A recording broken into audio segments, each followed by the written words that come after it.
So we are now live on Webinar Jam. Hello to everyone. Hello, Maria. Hello, Greg. So the topic of conversation today is how to transition from working for someone else to being your own boss, or how to transition from a job to being your own boss. But that's the topic we've got today. Yeah, so I mean, this is for the Powerful Men's group. I can see that I did share it on my Facebook wall as well, because I thought this was a topic that would be useful to people outside of the group as well. But and hello, I can see people on the side of the screen saying hello to us. Please drop us a message if you logged in. This is a topic that was really, really relevant for our members who, you know, when I asked them earlier this year, you know, what do you really want to achieve? What do you want to change? I think one of the biggest things that came back, or the biggest thing, was career. And when we delved into that a little bit deeper, one of the topics that came out was not just about improving your career. And I did a webinar on that recently, but it was more specifically, how do I transition from, you know, working for the man, you know, for someone else, to how do I be my own boss? Some of the people that are asked the question were coaches, some of them weren't. So we had some freelancers in the group, but I thought it was a great topic for us to discuss. You were someone who was alongside me on my journey as I did that, and was helpful. I've done that recently, so I think this could be a really cool conversation for us to discuss. Yeah. And I'm really looking forward to having people, you know, ask any questions. Use the chat function on the side to ask any questions, and we might even invite some people on as well to be live. But before we begin, you know, do you want to just, for people who don't know you, I think everyone does, but for people that don't, give a kind of a bit of a background and introduction to yourself, Jamie? Yeah, sure. And it's great to be here with you, Ankush. So I'll tell my story a little bit. So I grew up in Canada, which is where I got this voice, and I lived there till I was 20. I dropped out of university because I just wasn't that interested in studying and that sort of thing. I couldn't get into it. And on a whim, I moved to the UK when I was 20 years old, and I got a job as a computer operator. And I just kind of fell into it. I kind of had a knack with computers, so I got that job. And I was always kind of ambitious, so I then got a job as a computer programmer, then a business analyst, and then a job as a project manager. Now that was kind of interesting, because what I noticed in the company where I worked was that there were all these computer projects going all the time, and most of them failed. And so no one wanted to manage computer projects, because it was a really thankless task where the project would fail and then you get fired at the end of it. So I was kind of like, I think I could have a go at that. So I put my hand up to do that. And so I started getting the opportunity to run these projects, run big, like, well, the first one had like £1 million budget, and the next one was a few million, and that sort of thing. And so I was very, very fortunate to be in a position where I was learning a bunch of different skills and that sort of thing. But the other thing I had was, at the time, I was a chronic alcoholic. And so I had kind of a fuck it attitude about stuff, probably because I was hooped every night and stuff. So I would just be like, fuck it, I'll try that. I'm not suggesting this approach, by the way, but I was operating on the basis that I was going to be dead by the time I was 30 anyway. So what's the worst thing that could happen? So I would try stuff out. So then I got married. My wife was going to leave me, so I stopped drinking, and I suddenly became really anxious and nervous person. And so I started looking for ways to deal with that, because what I didn't realize was that alcohol had been medicine for a thinking problem. So I started exploring stuff. I ended up in Alcoholics Anonymous and getting into spirituality and personal development and that sort of stuff. And after about a year sober, bless you, I suddenly found that the work that I could show up for every day, as long as I had a drink at the end of the day or a drink at the end of the week, it wasn't really the work for me when I wasn't medicated. And so I was like, oh man, I need to find something else. Or I didn't even, at that point, it wasn't even I need to find something else. Because here's the interesting thing. A lot of my friends and colleagues, they were becoming contractors or starting their own businesses or that sort of thing. But I And I saw them do that, and I was kind of like, well, that's great for them, but there's something different about me. I'm just not that kind of person. I know they can do it, but I can't do it. And it wasn't even something I questioned. I didn't know about personal development at this point. I didn't know about beliefs and that sort of thing. I just thought they were born with the new business gene, or the contracting gene, or the be your own boss gene. And I didn't have it. And because I didn't have it, I had to do this work that I'd kind of fallen into. I went on a training course in 1998. I'll never forget it. It was May 1998. I go on this training course, 2-day course. And it was an NLP course, but at some point during this course, I had an insight. And the insight was, you can do whatever you put your mind to. Created the life that you've got now already. You've done that. It hasn't just happened to you. You've created, for better or for worse, you've created the life you're living now. You've created the work you're living now. And you can do whatever you put your mind to. It's not necessarily going to work out, but you can have a try. So I made a decision, and I thought, you know what, I'm going to leave this job. I don't want to have a job. I'd seen this trainer at the front of the room teaching and telling stories, and I really loved it. And I was like, I want to do that. I want to do what that guy's doing, because that's cool. So I decided that if I was going to do that, I needed time and money to get to develop a new skill set. And so I got a contract to work, like a 6-month contract. And once I had the contract secured, I handed in my notice with to my boss, like 2 weeks later.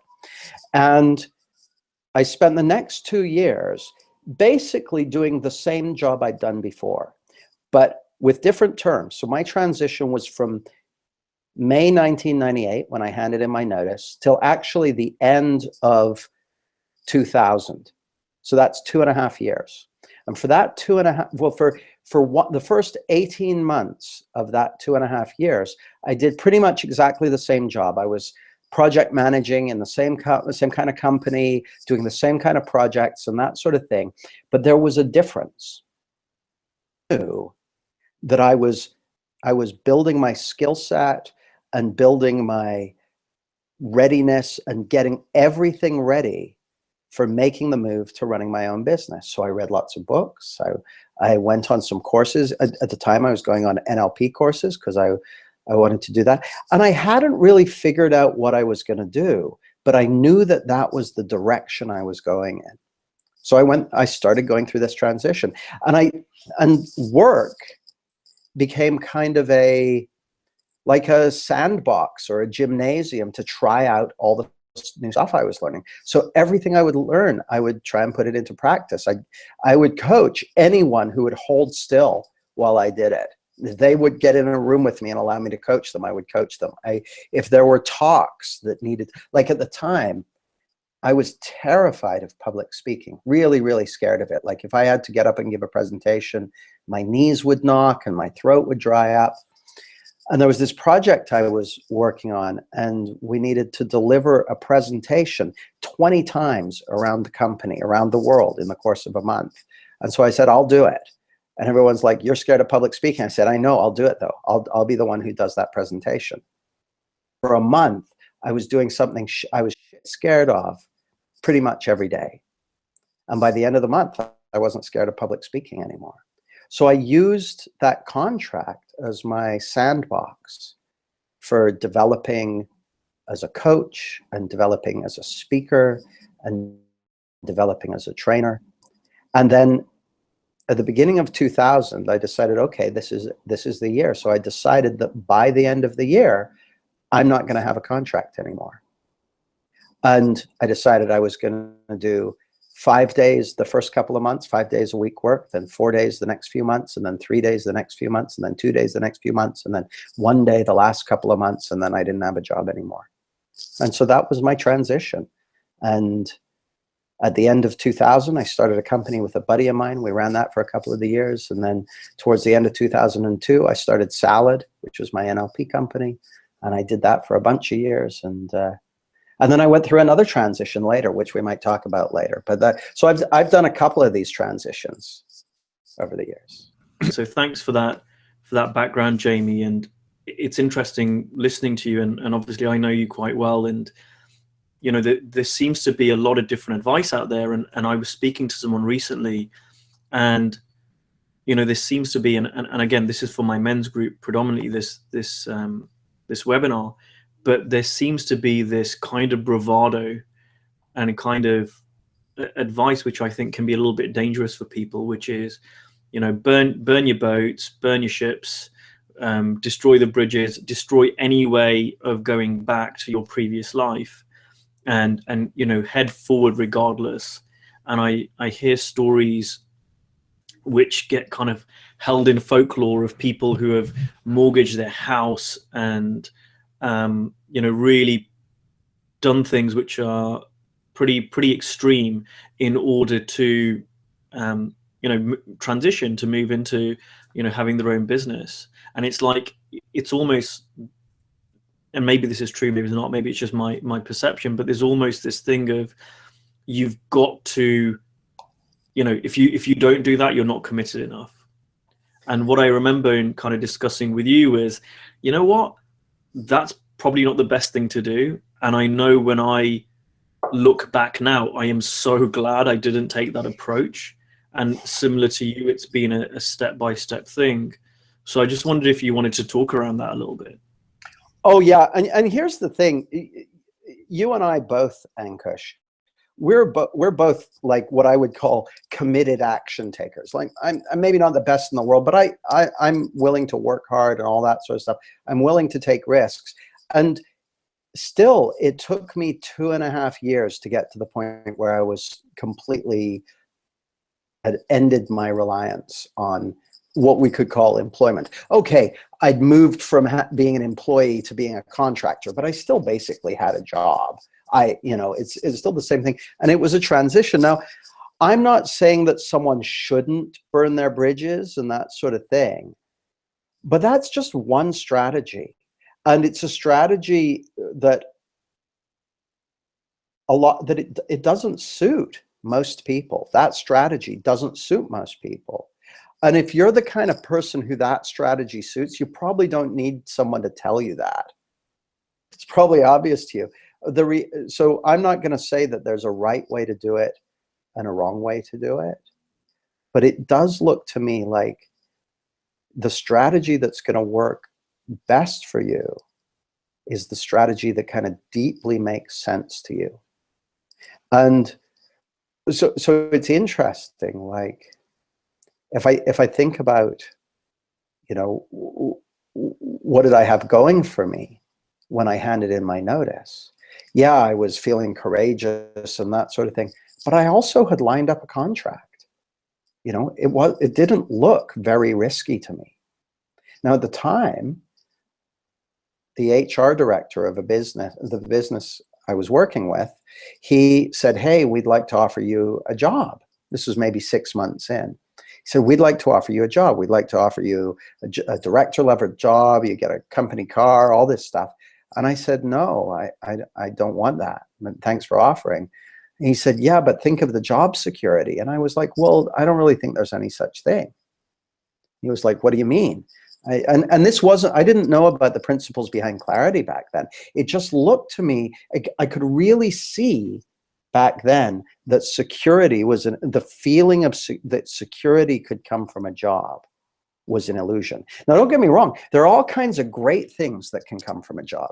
You can get opportunities to learn. You can get a paycheck. You can get people to do cool stuff that you don't necessarily want to do or are interested in doing, but they'll do it for you. So there's all kinds of cool benefits of having a job. Jobs can be great, but the one thing they can't give you is a sense of security. Now, even if you're sitting here listening to me going, "Well, I don't know, Jamie, I've got a job and it sure gives me a sense of security." No, it doesn't. 100% of your sense of security, it comes from within you. Even the bit that seems like it comes from a job, it's all actually coming from within you. And just a really simple way of thinking about that. If you look at a little kid with a teddy bear or a security blanket, They might be able to pass a lie detector test, swearing blind that their security and comfort and well-being is coming from the security blanket or the teddy bear. But you and I both know, no, it's coming from within the kid. It's all coming from the kid. The teddy bear is just a prop being used by the parent, but 100% of that security is coming from the kid. Well, it's the same with your job. 100% of the feeling of security is coming from you. It's not coming from the job or the money or anything. Now, here's the thing, jobs and money can be really useful, just not as a source of security, because it's not how it works. The reason I mention this is twofold. The first is, I really, really got that long before I ever found out about the principles behind clarity and the stuff, you know, that Ankush and I talk about, the points directly at it. I just intuitively knew that. Intuitively knew that a job can't give you a sense of security. I just got that. So I would say that now, I think that's the most important thing to see as you start your transition. Not because it means you shouldn't have a job.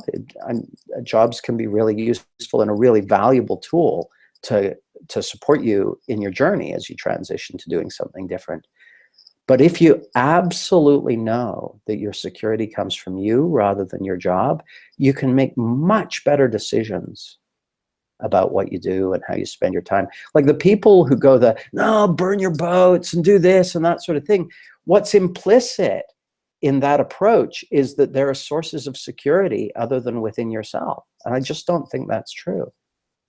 I think that if you're in touch with the reality of how life works and how you work and how your mind works, you're going to make better decisions than if you're lost in a bunch of nonsense about how it works. So that would be my kind of first, if we were doing top tips, my number one top tip would be hang out in reality, not in a made up la la land where your feelings can come from teddy bears and jobs and girlfriends and money and the future and the past. None of that stuff's possible. The one and only place you can ever feel anything is in the present, and the one and only thing that it can ever give you an experience is thought in the moment. So that's really worth knowing. Now, like I say, I didn't know about these principles back then, but I intuitively knew that when it came to jobs, and that really helped me out. Really helped me make good decisions. Yeah, it's a great point, Jamie. You know, again, kind of coming back to the traditional self-development world, where there's a lot of great information, but again, there seems to be, to me, and I might be wrong, this is just my perception, but it's like if you have a job, then you're not quite fulfilling your potential or something. It's like a rite of passage that, you know, you need to, and you see all this stuff and these memes and whatever else. It's like, you know, you need to go and work for yourself. And I had some of that misunderstanding myself, right? And it was the years when I believed that was the case, that working for someone else wasn't as good as working for myself, and that was better, but it was more risky. There was so much thinking around that, and if I messed it up, then that would be, you know, dangerous, or, you know, I'd be on homeless, or, you know, whatever crazy things I thought. It makes it much less likely that I'm going to do it. And so I think it's a great point for us to start this webinar with, because if you're coming to this webinar going, right, I want to transition to working for myself because then I'll be happy or happier or fulfilling my purpose, it's based in inaccuracy. It's not true. So no matter how that looks, it's going to actually, not only is it not true, it's going to be unhelpful and slow you down. It's what they call, Ankush, it's in the communications field, it's what they call misinformation. So there's information there's misinformation and disinformation. So information is, you know, factual data. So like if you can see your screen at the moment, that's information pouring in, data about the room you're in and that sort of thing. That's information. Misinformation is mistaken information. It's information that's not true. It's like, oh, if I think that, you know, the sun goes around the earth, well, that's not true. That's misinformation. And if I tell people the sun goes around the earth, that's misinformation. Disinformation is deliberately false information. Now, the idea that your feelings of security can come from your job or your happiness can come from future events, that's misinformation. That's misinformation. And if someone's trying to make decisions based on misinformation, their decisions aren't as good, and it's harder to make a good decision. So one of the most valuable things you can do is just get closer to reality. Truth of how your perception and your experience and your life already works, how it already works. That's gonna help you out. So I'm going to take a little bit of a risk here. So I haven't planned this, we haven't discussed this, but it's when I have a question that stays with me, like it doesn't go away, I ask it. So I remember when before, when I was in transition or when I wanted to move out of my job, one of the things I used to think of was, well, it's easy for Jamie because, and I would make it whatever reason. It's easy for Jamie because, oh, well, he was senior, or he had a network, or the internet was different in those days, or, you know, whatever else made sense in that moment. And so what's kind of amusing is people might think that about me, you know, when absolutely, you know, again, it's not like that. I'm sure it wasn't like that for you when you go through it. So here's my risky question that I'm going to ask you is, rather than me saying what I did or you saying what you did, what did you see that I did that helped me transition? And is there anything that you saw that I did that people could learn from that maybe I didn't do well? So that's kind of like my risky question to you. Yeah, great question, actually. Well, what I'm going to say won't be a complete list, but I'm going to start firing out things that I remember or I saw or that really stayed with me, that I. And it's kind of interesting because the things that I'll remember that I would say, yeah, well done, that's a good thing, they might be good things, or they might be just things that I appreciate because they're the kind of things I would have done, or they're in line with my value system. So what I don't want the list of things I say to be a yeah, if you do it like this, you'll be successful like Ankush too. Because the thing I really, the most valuable quality that I saw that I think served you in your transition and serves you to this day is finding out the way that fits for you. Is finding out what suits you, what fits with who you are, your way of doing it. And there's something that goes along with that.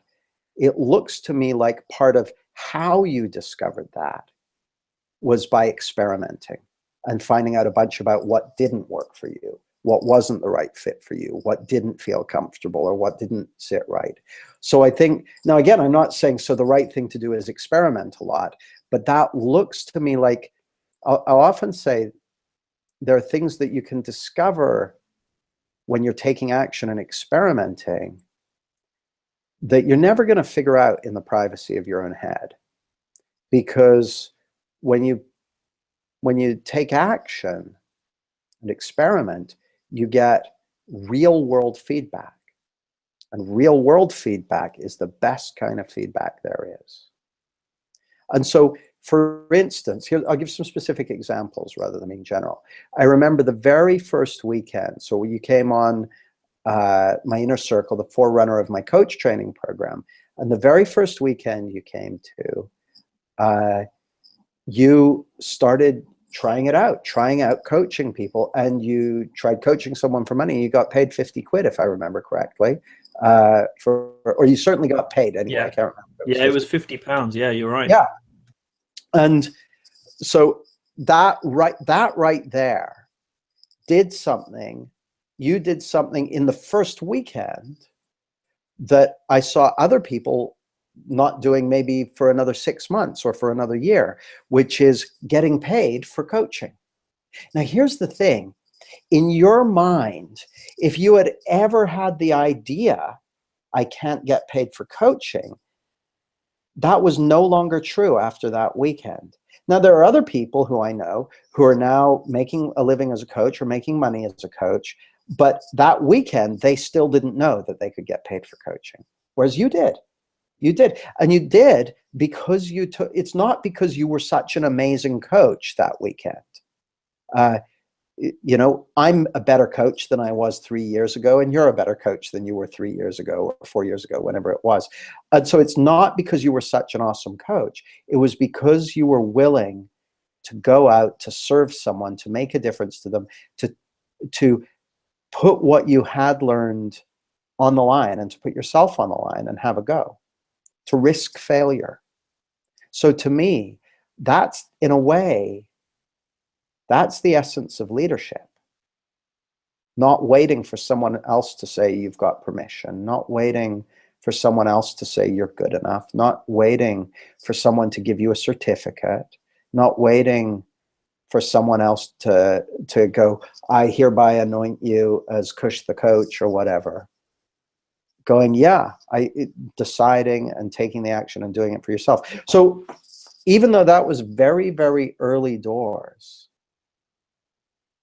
that looked to me, that right there looked to me like a strong indicator of, like, I kind of like, oh, he's going to do okay. He's going to do okay because he's taking action right from the beginning. He's not waiting. What I see with a lot of people, and maybe it's for most of us in areas where we feel like we're out of our comfort zone.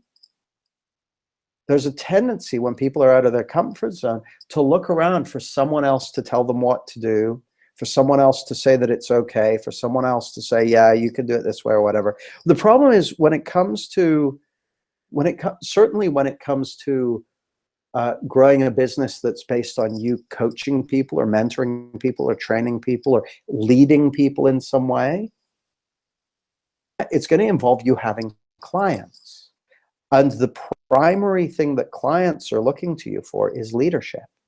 You know, whether you're selling coaching or advanced stereo systems, your client doesn't know enough when they first engage with you to make a good buying decision.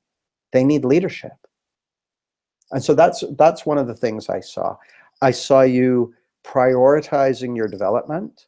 So learning about coaching, learning about selling, just learning. And the other thing with you, Kush, is I also recognized that before you even got to that program, which was kind of at the beginning of your transition, you'd put a whole bunch of time and energy into developing your grounding.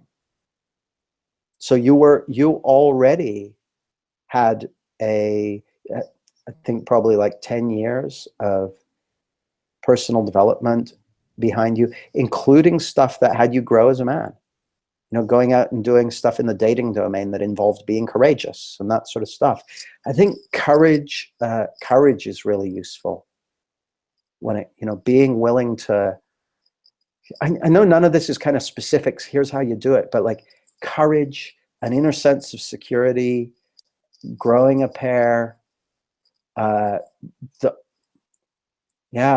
leadership, like even right from that first weekend, you were exhibiting leadership. I think actually those are kind of the secret ingredients. And now when it comes to teaching those to people, the thing I found has the most impact is the work that you and I do, is teaching them these principles. That is a great way of uncovering people's leadership qualities and getting them out of the way of their own insecurities and fears of criticism and that sort of thing.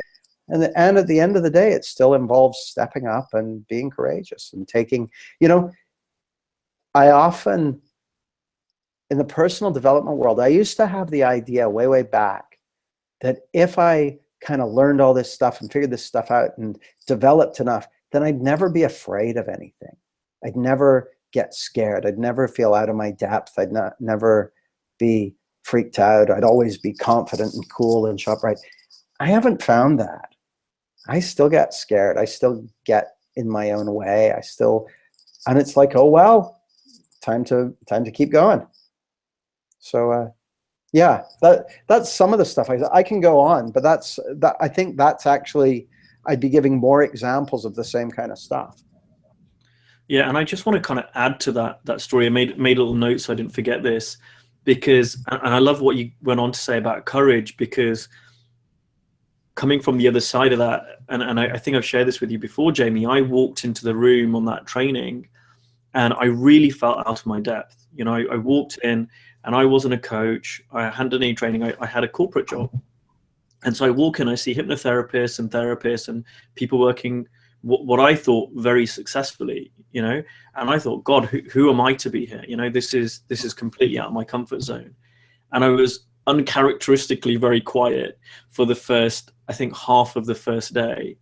And it was during one of the breaks for lunchtime, I caught you and I said something, I think I said something along those lines to you. I don't know if you remember this. And you just said to me, get what you came for. Don't worry about anyone else. Get what you came for. And so I don't want people to come away from this going, well, okay, Kush was just a confident guy, so, you know, it's easy for him, and it's kind of dismissed that. I was really, really not confident. I was really, really not feeling cool about it. I felt really, really uncomfortable, but I put that to one side and just went, okay, well, let me just go. Let me just try. Let me fail. Let me do whatever, because... And you talked about grounding that I had from the previous 10 years in the personal development world. One of those things was, if I want to get good at something, it often makes sense just to go and try out and fail, and I'll learn quicker that way than doing a lot of book reading and finding out the right how-tos. It was like, am I willing to go out and test it? So,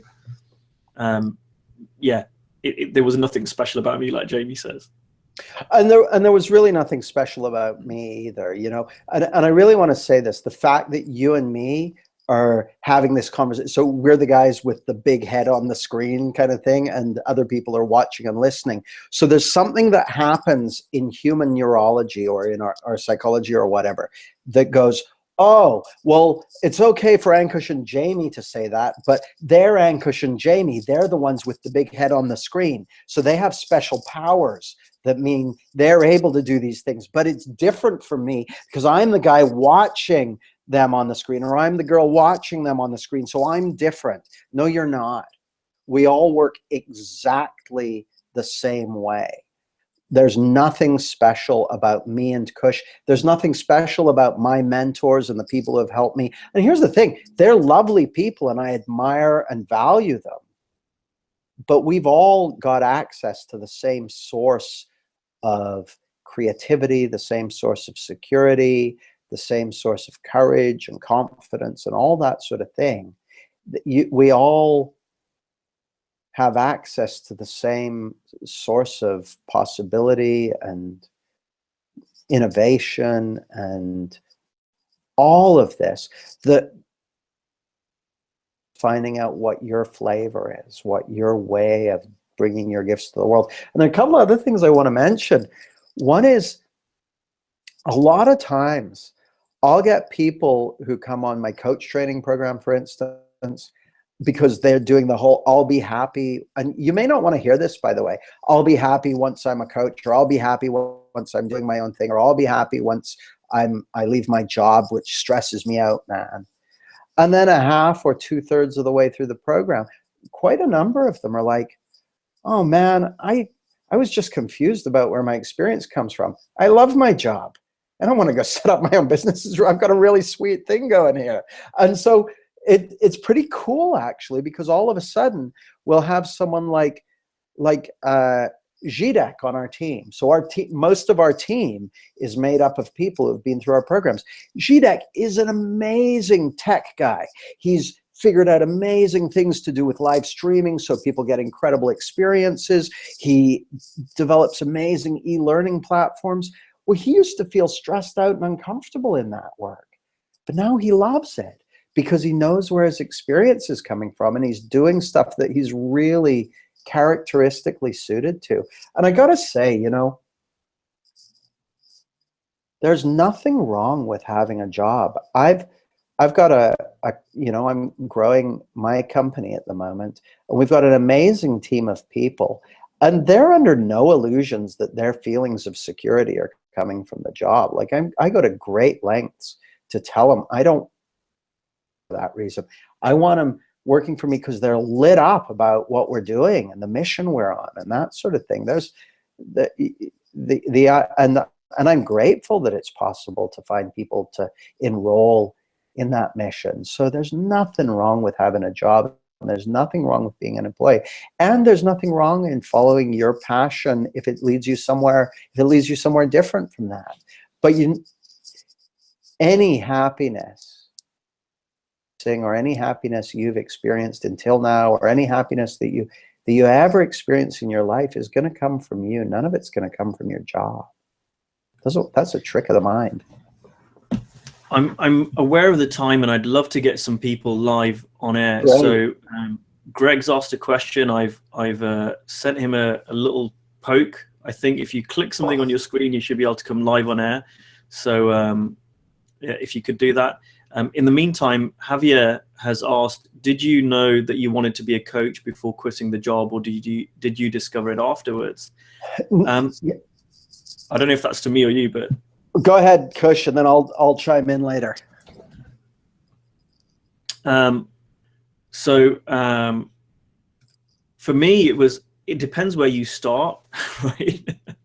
Depends where you start the story. So at one point, I didn't know I wanted to be a coach, and I went and tried a whole load of things, and then at another point, after trying out a lot of things for over a year, maybe it was a year and a half, it made sense that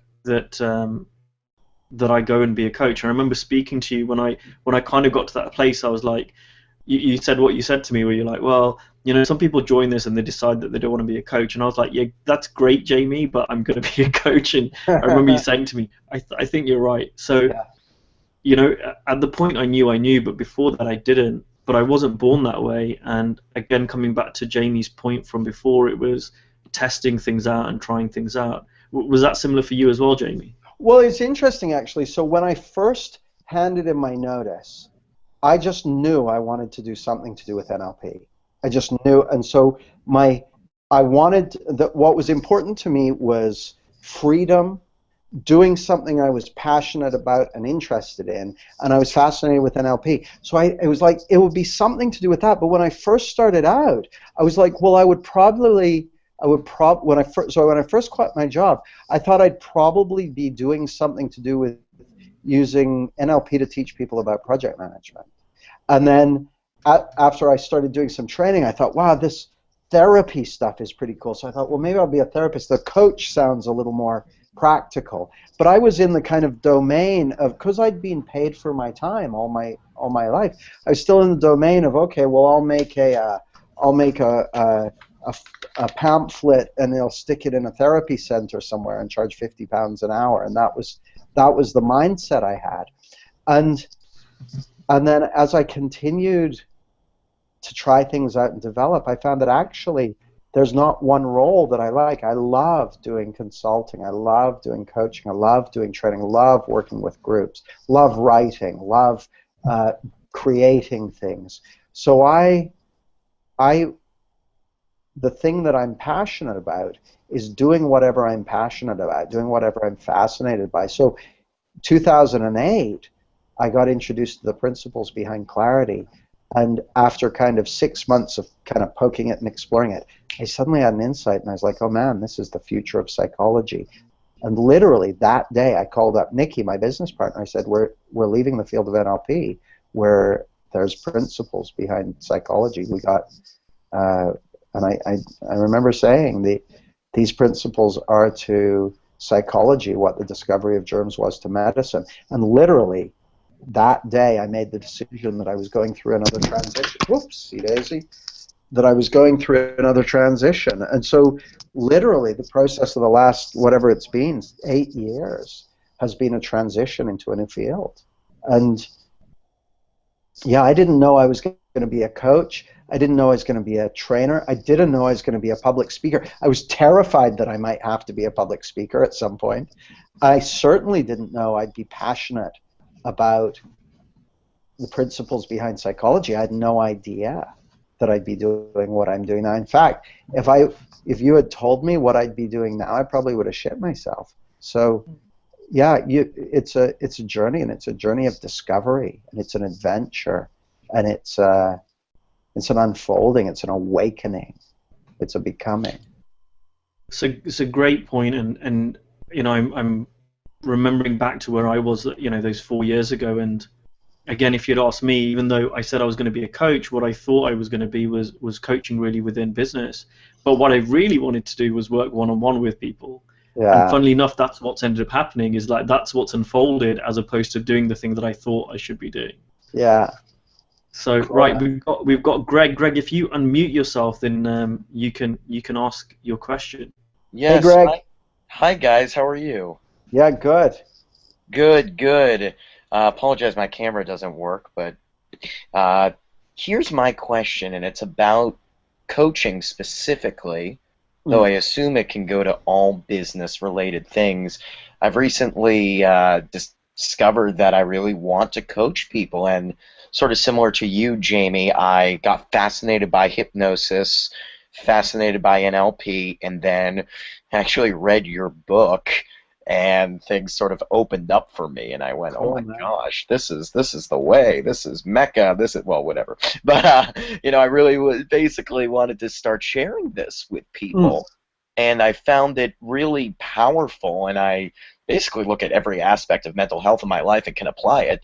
And sort of where I'm struggling right now as a new coach that doesn't have any formal coaching. Well, I mean, I do have a little bit of training, but not in the 3 principles specifically, but in terms of actually meeting clients, getting clients, going out there and giving people one-on-one an experience. I mean, I've been reading and I'm rereading The Prosperous Coach right now, Rich Litvin's and Steve Chandler's book, which I know you're familiar with, and it's a very insightful book. But I feel like what's missing in that book for me is, they say, give the clients the experience of the coaching, or give a person the experience of the conversation. My first question is, one, with coaching or with any product, do you do that when you meet people to get clients? And if you don't,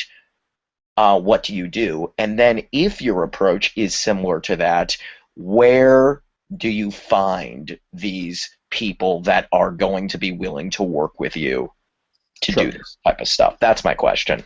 Yeah, great question. And I want to give a little bit of context to this. When I'm teaching coaches and transformation professionals to build their practice, I talk about the 3 pillars of it, and the bottom, and in a way, it's the same 3 pillars when it comes to transitioning from having your own job, having a job, to working for yourself. The bottom pillar, or the first pillar, is your grounding. It's your comfort in your own skin. It's your willingness to be a leader, your willingness to take action, to step up, to step out of your comfort zone. So that's the kind of the foundation piece. The next piece is your impact, which is what people pay you for. Okay, so that's the gifts you give, whether that's as a coach, or whether that's as a chef, or whether that's as a company that's producing gold-plated tire rims. Your impact is the thing that people pay you for. And then the third piece of it is what I call leverage, which is, you can think of that as livelihood as well, is how do you leverage what you're doing so that people can find it, so that people can pay you for it? How do you turn it into, how do you basically turn the value you offer into money that people pay you? So those are the 3 aspects of it. So in a nutshell, I would say, if you nailed the first 2 bits, your grounding, oops, I keep knocking my headphones out, your grounding and your impact, what I'm going to talk to you about is the leverage piece, okay? Mm. But my experience is the leverage piece does not work unless you've got your grounding and your impact handled. So I can tell you, yeah, it's very simple. You do this, this, and this, but it's hard to make that work until your grounding and impact's handled. So I'll tell you what the this, this, and this is. The this, and this is very simple things. And I think of it as kind of 3 points of a triangle. Number one, visibility. Mm-hmm. Regardless of who you want to work with, and this is true of every business, by the way, you need to be visible to the people that you want to serve, and you need to get them to make themselves visible to you. Because that's the only way you can initiate a relationship, is if you're visible to each other in some way.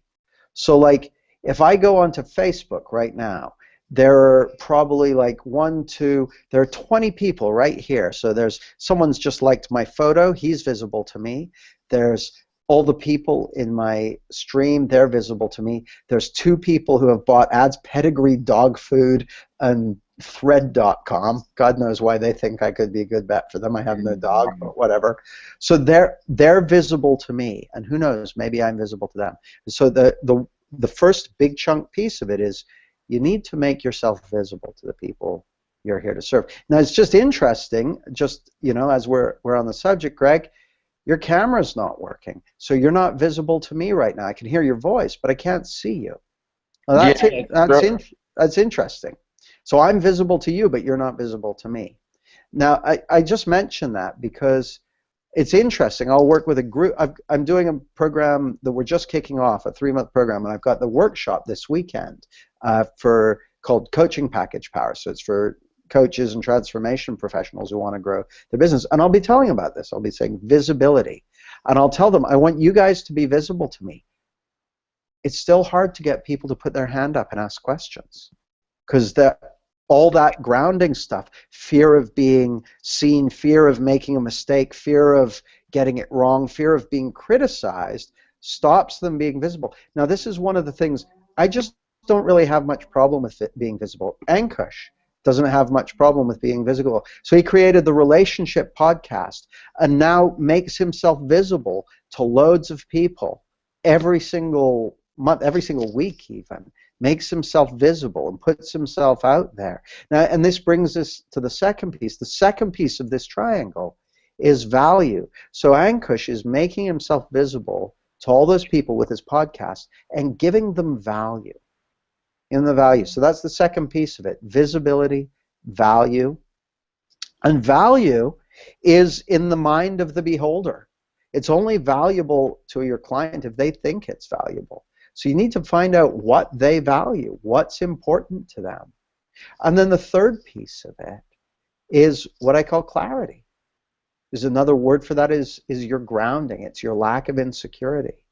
So for instance, I'm willing to be visible, and I say I'm willing to be visible and I'm willing to create value, and I've got a lack of insecurity. But if I get a call tomorrow and someone says to me, hey Jamie, we've rented Wembley Stadium, we're going to have 80,000 people in there, and you've got 20 minutes to talk to them about the principles behind clarity, will you take the gig? Well, I'll say yes, but I'll be shitting myself, okay?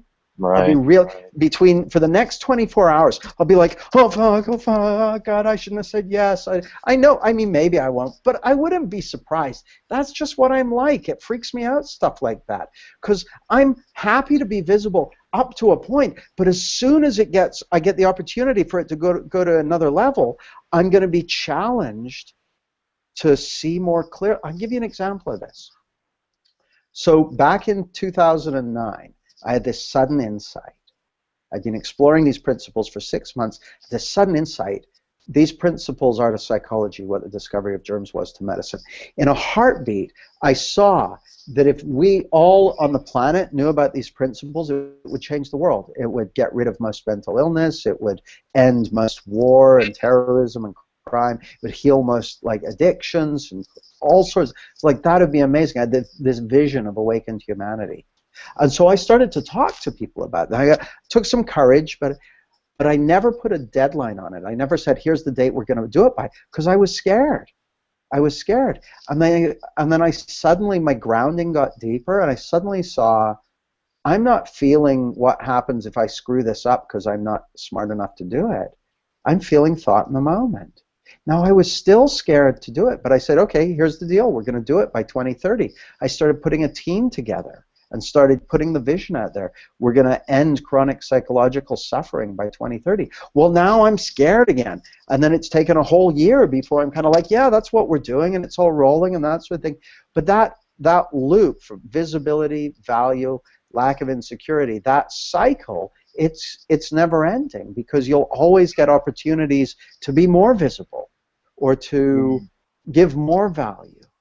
So the other thing is, and I think this is in Rich's book actually, I think he says, offer invitations, have conversations, make proposals, sign up clients, something like that. Well, I know Rich and Steve are kind of anti-marketing in the book. I don't have that view. I don't really care. I think those 4 steps are what I do. So in this webinar, I'm being visible to you guys. So this is a conversation that we're having. This is an opportunity. You're having everyone on this call is having an experience of me, that we're in the conversation stage. Now, I haven't got any pitch lined up or anything like that, but if I did, at the beginning of this, if I was running one of my webinars, at the beginning of it, I might say, here's how it's going to work. I'm going to dive deep for the next hour, and then at the end of it, if you're interested in taking it further, I'll show you how to do that. And then at the end of it, I say, okay, here's what's going on. I got this thing happening. If you're interested in learning how to grow your coaching practice, ping me on Facebook or send me an email. You know, thanks for your. And that's the same structure. You got an invitation to this call. We're having a conversation. Yeah. There's a proposal, so I'm going. So that's what I'm doing when I send out an email. That's what I'm doing when I go and do a talk. So I'll go and do a talk to a group of like 50 people in central London, just like a 2-hour talk. And at the end of it, I'll have people coming up to me and saying, I felt something in what you said. I want to come and work with you. I want to go on a program. That's the conversation phase, okay? Not them coming up to me at the end. Them coming to the talk. That's the conversation. Them watching one of my videos or downloading an audio product. That's someone listening to Kush's podcast. That's the conversation. Okay? It doesn't have, I don't think it has to be sitting down in a cafe with someone. So though sometimes I'll do that, or someone on my team will do that. I just generalize it. It all fits in that structure: invitation, conversation, proposal, sign them up. I was going to say, do you turn it off when you talk to people? I mean, how often are you leaving? Because there's a weird line between being a coach and being a person, I feel like. And I'm wondering, when you meet new people, like, do you instantly go like, oh, yeah, hey, that's a thought, and it's not real? And like, when do you, how do you... That would make me like the most annoying person. Yeah, I know. So I really value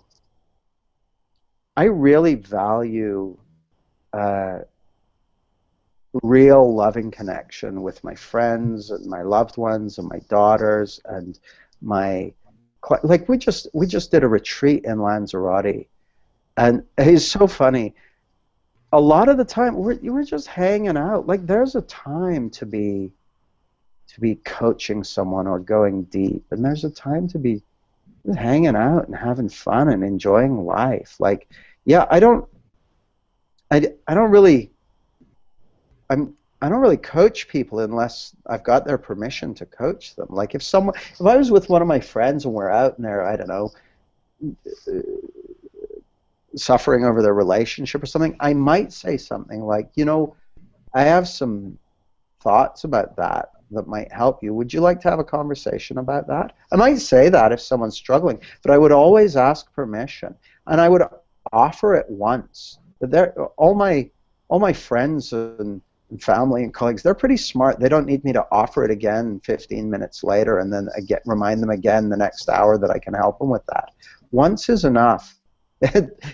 Yeah. So yeah, I'm not really like, I'm on all the time doing my best to enjoy my life, but I don't feel, but this is really important, Greg, when it comes from a grounding perspective. So if you think about the process of signing up a client, the neediness is the killer, okay? And one way that people can be needy is thinking they need the money in order to be okay. That'll kill an enrollment conversation, a selling conversation, let's call it what it is. Neediness over the money will kill that. But neediness over the client to feel like you're a good coach, that'll kill it as well. Needing them to change or get an insight, that'll screw up the connection. Like it's really, really clear to me. If I'm sitting down with a client, I don't need a damn thing from them. I don't need their money. I don't need them to change. I don't need them to think I'm a good coach. I don't need them to be impressed by me. And I love and value them, don't get me wrong, and I'd sometimes love them to sign up with me as a client. And I'll tell them that. I got no problem with that, but I don't need a damn thing from them.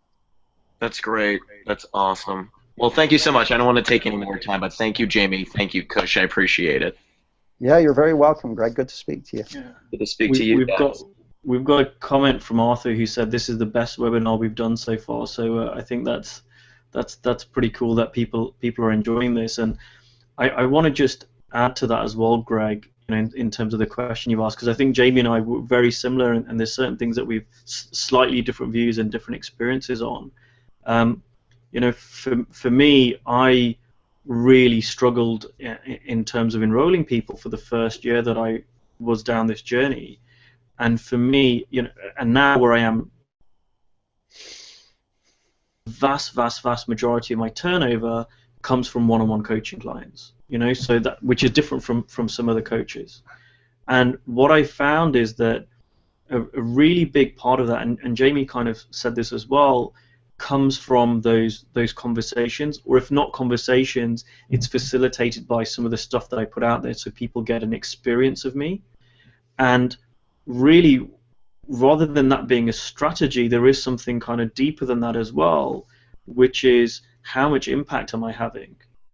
And Michael Neal, who Jamie and I both know, you might know too, recently gave a talk in London, and I really liked one of the distinctions he made, which was impressive versus impactful. And he said it's really, really easy to try and be impressive, and I think there's a lot of stuff out there. And this is, by the way, for any kind of business that you're doing. What do people do? They spend money on having a fancy website and some nice business cards, and they try and impress all their friends. Like, hey, look at me, I'm transitioning into this new field, whatever, whether it's coaching or being a graphic designer or starting a small shop or anything. But actually, what's really going to make a difference is not being impressive. It's how much impact are you making. And that's, are you being impactful as a coach in the conversations you're having, or the podcast or whatever you're creating, or is the product you're selling, if you've got a shop or something, is that impactful? Is the way the shop's set up impactful? That really makes such a big difference. That's such a great distinction. It really is. Sorry, I interrupted, Kush. I just wanted to throw something in. We've all been around someone who's trying to be impressive, and there's nothing less impressive than someone who's trying to be impressive. Absolutely. And the other piece around that, which again I saw from you, Jamie, you talked about it, and I've seen this in my own experience as well, is people ask me a lot, and I get a lot of conversations with coaches. I run a group for coaches. And one thing that comes up quite often is, where do you meet your clients, right? Where are these clients? Where are these mythical creatures called clients? And it's as if they're all hiding somewhere. And Jamie and I have got this special map to it where we take them and we're not really telling anyone. And what I've really come to see is that clients are everywhere. Like, really, they are absolutely everywhere. And the thing that changed for me, and I mean, I look back, and some of my clients are on this call. I knew them 4 years ago. And some people were clients early on, and some people have become clients now. But it comes back down to that impact. And so it's not about going and finding people somewhere out there who are going to become clients. It's people that are already in your world who, and from a coaching perspective, it's either that I look at is, have they got a problem that I can help them with, or do they have some kind of goal that they want to achieve that I can help them with? And the bottom line, again, and coming back, kind of linking it back to Jamie's value pieces, can I help them, right? And then I help them. And the thing that I really took from Rich and Steve's book was, which a lot of coaches I think get confused about or hung up on, is, you know, just if I'm helpful, it doesn't mean that they won't hire me, right? People will hire me because I'm helpful. You know, it's not like, well, if you give it away for free, then they're not gonna sign up. And again, that's true for every business, right? You see some of the best businesses are the ones that are giving away the free gifts or the experience of the product. You know, Amazon with its online ebooks, you know, you're giving away chapters of the book online. Just because you give a chapter of the book away doesn't mean people aren't going to buy the book. If they like it, they're more likely to buy the book. So I just wanted to add that. I think it's a really good point, and you know, it didn't occur to me until just thinking of your podcast. I'd been making products and creating audio products and all that sort of thing, and it didn't occur to me till long after I'd been doing it that, oh, this is actually allowing people to create the value, to take something and then play it again and again. So I did it. I created those products because I wanted to, and then I saw the value of it. And I get the sense of that with your podcast as well, that you created it because it was something you wanted to do. And I think there's a real power in that innate creativity and that innate enthusiasm that's authentic and real that people pick up on. Doing the thing that you really want to do rather than the thing that it makes good business sense, or it's not that you shouldn't do things that make good business sense, but there's something about that enthusiasm, that authentic desire, that authentic, just the thing that you're passionate about. People resonate with that. We intuitively love to spend time with someone who's doing something they're passionate about and that they're enthusiastic about. It kind of rubs off. Yeah, and just getting another comment from Arthur, who said that his sister-in-law has asked him for coaching and put on an event for all of her friends, and you know that again, that's through his impact. So clients are right under your nose. Mm-hmm. We've gone over time. You know, I'm sure we could keep going for another hour, but we're already 4 minutes past the hour, and try and keep these to an hour. So. Thank you for that. Bjorn has said, I haven't found any of my clients. They found me, got curious, and made contact, and he sees the value and power of visibility. So that's great. Thank you, everyone, for joining us. Thank you, Jamie. If someone had a burning question and they couldn't ask it on this webinar, or they watched the replay and they want to ask a question, how can they get hold of you? Head on over to jamiesmart.com, or you can add me here on Facebook. My friends is always kind of stuck at 5,000, but if you ping me a message or something, I'll unfriend someone I don't actually know and add you in instead. But yeah, get me on jamiesmart.com, and look forward to connecting with you. Great. And this was a webinar for the Powerful Men's Group. You can apply to join the Powerful Men's Group. It's on Facebook. Just type it in.